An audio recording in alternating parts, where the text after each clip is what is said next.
ඉතින් අද මම අරගෙන ආවේ ගෙදර ඉඳන් ලිපේ හදාගන්න පුළුවන් රසම රස මිනි පීසා රෙසිපි එකක්. ඉතින් අපි බලමු මේක කොහොමද හදාගන්නේ කියලා. හරි, මම මෙතන අරගෙන තියෙනවා පාන් පිටි ග්‍රෑම් 300යි. මෙතන මද රස්නේ වතුර මිලිලීටර් 100ක්. ඒ වගේම ඊස්ට් තේ හැඳි එකමාරක්. ඒ වගේම පොල් තෙල් මිරිස් හැඳි දෙකක්. ඒ වගේම සීනි තේ හැඳි දෙකක්. මම මුලින්ම කරන්නේ මේ මද රස්නේ වතුර ටිකට අපි අර ගත්ත ඊස්ට් තේ හැඳි එකමාරයි සීනි ටිකයි එකතු කරගන්නවා. ඒ ටික එකතු කරගෙන මේ වගේ මික්ස් කරගෙන මම ඒ ටික පිපෙන්න විනාඩි 10ක් විතර තියාගන්න. විනාඩි 10ක් 5ක් විතර තියාගන්නවා. හරි, මේ තියෙන්නේ විනාඩි 5කට පස්සේ මේ ටික ඉක්මනට පිපුණා. ඊළඟට මම මේ ටික ආයෙ ටික මික්ස් කරගෙන මම අර පාන් පිටි එක අරගෙන මම පාන් පිටි ටිකට ලුණු තේ හැඳි එකක් එකතු කරගන්නවා. ඔයාලගේ රස අනුව එකතු කරගන්න.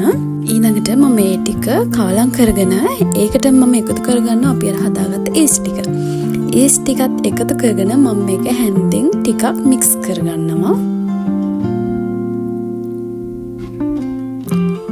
ඊළඟට ඉතිරි ටික මම අතෙන් මික්ස් කරගන්නවා. මම මේ පිටි ටික හොඳට නීට් කරගන්නවා මේක ඩෝ එකක් වෙනකන්. මම තව වතුර ටික ටික එකතු කරගෙන මම මේක හොඳට නීට් කරගන්නවා. හරි, දැන් මේක හොඳට නීට් වෙලා තියෙන්නේ.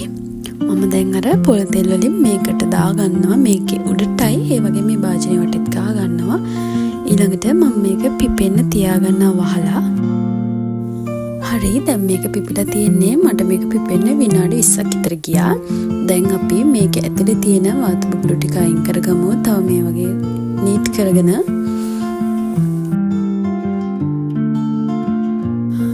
හරි, මම දැන් පැන්ටි টොප් එක උඩට පිටි ටිකක් ඉහලා මම අර අපේ ඩෝ එක තුනී කරගන්නවා. මම මේක තුනී කරගන්නේ රෝලින් පින් එක අරගෙන ඒකෙන් තුනී කරගන්නවා.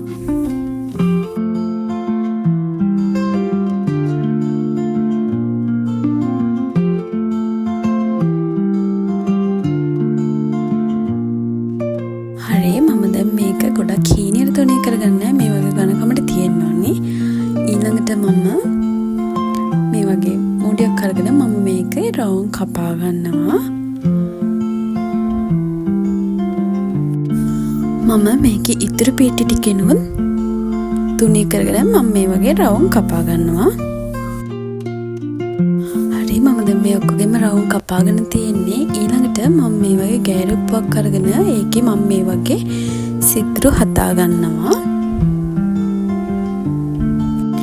ඊළඟට මම මේක වටේ තුනී කරලා මේකේ වාටිය හදා ගන්නවා. මේ වගේ ඔක්කොගෙම හදා ගන්නවා.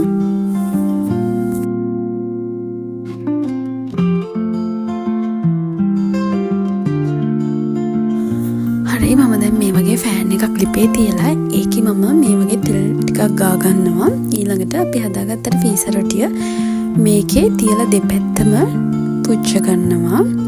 ගොඩාක් මේක පුච්ච ගන්නෑ, රන්වන් පාට වෙනකම් මේක තියා ගන්නවා. හරි, මම දැන් මේ දෙක අයින් කරගන්නවා. මම ඉතුරු ටිකත් ඒ වගේම පුච්ච ගන්නවා. ඉතින් මේ තියෙන ඒ වගේ හදාගත්ත ටික මම දැන් මේක ඇතුළට දාන ටොෆින් ටික තමයි මේ තියෙන්නේ. මම මෙතන අරගෙන තියෙනවා ලුණු කපලා ටිකක් ලොකුවට, ඒ වගේම කහ පාට බෙල් පෙපර් ගෙඩියක්, ඒ වගේම බෙදගත්ත සොසේජස්, මෙතන මසරෙල්ලා චීස් තියෙනවා, ඒ වගේම කැලි මිරිස් මේස හැඳි දෙකක් අරගෙන තිනවා. ඒ වගේම තක්කාලි සෝස් අරගෙන තිනවා. ඒ වගේම ඔරිගානෝ අරගෙන තිනවා. ඔයාලට මෙතන ඔරිගානෝ අවශ්‍යම නැහැ, තියෙනවා නම් ගන්න. මෙතන කැමති ඔයාලා ටොෆින් වර්ගයක් ගන්න පුළුවන්. හරි, මම දැන් මේ වගේ පීසා රොටියක් අරගෙන ඒකේ මම ඉස්සෙල්ලාම තක්කාලි සෝස් ගා ගන්නවා. හරි, ඊළඟට මම තක්කාලි සෝස් ටික උඩින් මසරෙල්ලා චීස් මේ වගේ දා ගන්නවා. ඔයාලට මෙතන කැමති චීස් වර්ගයක් ගන්න පුළුවන්. හරි, මම ඒක උඩින් ඊළඟට ලුණු දා ගන්නවා. ඒ වගේම බෙල් පෙපර් ටිකක් දා ගන්නවා. ඊළඟට සොසේජස් ටිකක් දා ගන්නවා.